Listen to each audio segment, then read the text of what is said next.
So my experience of 1989 was pretty personal. My parents, about 1 year before the revolution, my parents made a pretty radical choice. They decided to defect the communist regime, which meant they illegally crossed the Iron Curtain. As a child of my parents, of course it wasn't my choice, but I had to go along with them.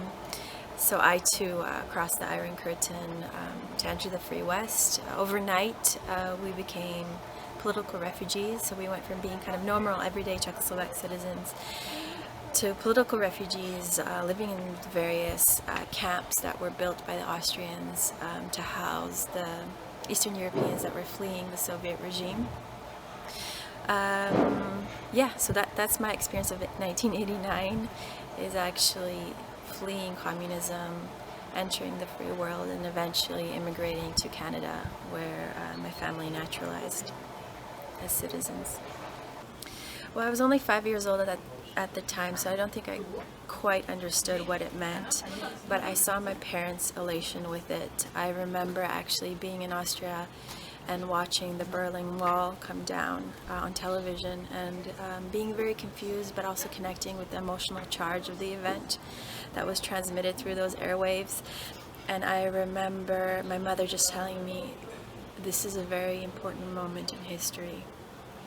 I also remember watching Gorbachev on television and just feeling very much like aligned with him, or feeling this bond towards him. So I, even as a child, without my parents telling me or my grandparents informing me who this man was, I just knew he was an ally. And he's actually the individual that made it possible for the Iron Curtain to collapse and for the communist regime to eventually dissolve. So I'm very grateful to him. It means freedom. I mean, I view 1989 as more of 1990 because the Iron Curtain collapsed towards the end of that year, towards the end of November, early December. It was a great transition period. It means the end of a period of totalitarian control that our country and our people were under.